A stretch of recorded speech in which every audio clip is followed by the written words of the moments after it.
poin dan nanti akan ada kuis di akhir pembelajaran. Materi kita hari ini adalah menyajikan data rangkaian kegiatan ke dalam teks prosedur. Nah, sebelum kita membahas materi tersebut, kita akan mengulas sedikit pembelajaran minggu lalu mengenai struktur teks prosedur.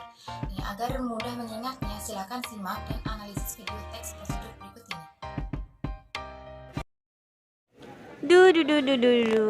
Wah, cerah banget ya siang hari ini. Mi, sibuk gak? Enggak.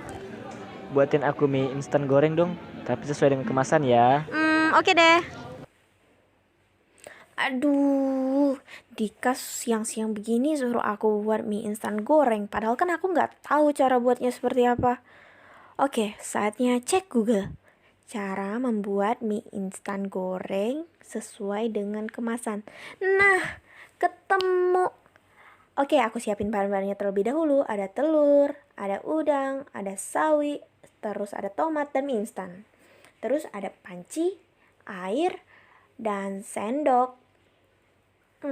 Cara pembuatannya gampang sekali ternyata. Oke, aku akan mengikuti langkah-langkahnya pada resep ini. Baik, bisa kita analisis. Pertama adalah judul. Judul video tersebut adalah tentang cara membuat mie instan. Yang kedua, tujuan. Karena di video tadi belum ada, boleh kita tambah ya, kita tulis di sini. Tujuan teks prosedur tadi adalah untuk mengetahui cara membuat mie instan dengan benar. Yang ketiga, material. Material di sini meliputi alat dan bahan. Nah, alat yang digunakan adalah panci dan sendok. Kemudian bahan yang dibutuhkan yaitu mie instan, sawi, udang, telur, air, dan tomat. Yang keempat adalah cara langkah-langkah pembuatan. Karena di video tadi tidak dijelaskan, bisa kita tambahi sendiri, yaitu pertama, masukkan bahan-bahan ke dalam 2 gelas air mendidih. Kedua, siapkan bumbu seperti saus, kecap, minyak, dan bumbu di atas piring. Ketiga, tiriskan mie. Keempat, campurkan mie beserta bahan lainnya ke dalam piring yang berisi bumbu tadi. Yang terakhir, mie goreng siap dihidangkan. Untuk kalimat penutupnya bisa kita beri begini, bagaimana mudah bukan, dan sebagainya. Oke, baik, setelah kita analisis, ternyata video tersebut memiliki struktur tujuan, material, langkah-langkah, dan penutup. Setelah kita mengingat materi minggu lalu mengenai struktur teks prosedur, sekarang kita akan belajar menyajikan data rangkaian kegiatan ke dalam teks prosedur. Untuk indikator yang akan kita capai dalam pembelajaran hari ini adalah pertama, menentukan judul teks prosedur. Yang kedua, menyusun kerangka teks prosedur. Yang ketiga, menyunting teks prosedur. Yang keempat, menyajikan teks prosedur secara lisan.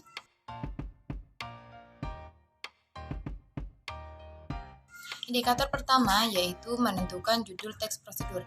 Saat kita akan menyusun sebuah teks prosedur, langkah pertama yang akan kita lakukan adalah menentukan judul terlebih dahulu.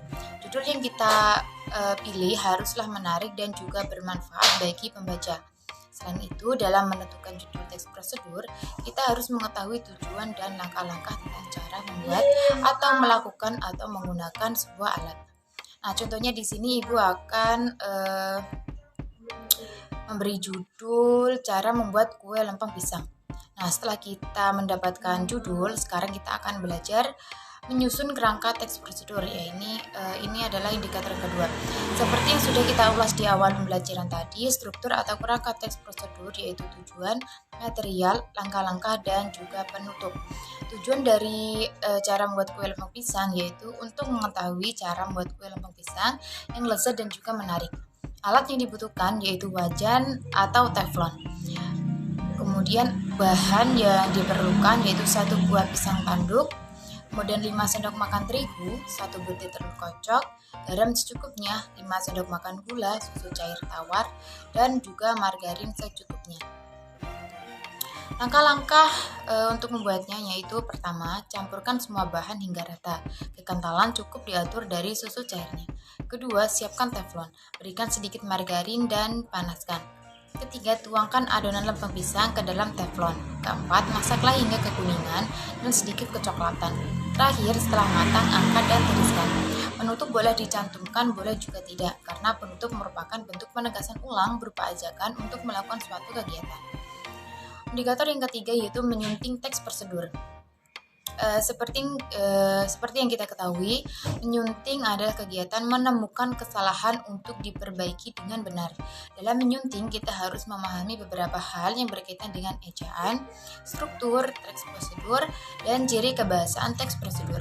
Langkah yang bisa kita lakukan dalam menyunting teks prosedur yaitu membaca dengan akurat teks prosedur yang sudah kita susun, kemudian amati dengan seksama, kemudian tunjukkan apakah judul tersebut sudah sesuai dengan informasi yang diberikan atau belum. Lalu, apakah tujuan yang kita tuliskan sudah disampaikan secara jelas dan sesuai dengan langkah-langkah yang akan ditempuh ataukah belum? Jika belum, segera kita sesuaikan. Selanjutnya, perhatikan langkah-langkah yang sudah kita tulis, apakah sudah disusun secara urut dan juga runtut. Yang terakhir adalah mencermati struktur, aspek kebahasaan, ejaan, dan tanda baca yang kita gunakan dalam teks prosedur yang sudah kita susun. Nah, untuk indikator yang terakhir yaitu menyajikan teks prosedur secara lisan. Nah, selain menyajikan teks prosedur secara tertulis, penyajian teks prosedur juga dapat dilakukan secara lisan. Dalam menyajikan teks prosedur secara lisan, kita harus memperhatikan aspek bahasa, suara, dan juga sikap. Nah, itu tadi pembelajaran kita pada hari ini. Untuk menambah penguasaan kalian tentang materi menyajikan teks prosedur, silakan ikuti kuis yang sudah disediakan. Caranya sangatlah mudah, silakan kalian simak video tutorial berikut ini. Dan tugas pada pertemuan selanjutnya adalah membuat satu buah teks prosedur berupa kegiatan yang sering kalian lakukan pada kehidupan sehari-hari. Dan tentunya teks prosedur yang kalian buat harus menarik dan bermanfaat bagi pembaca.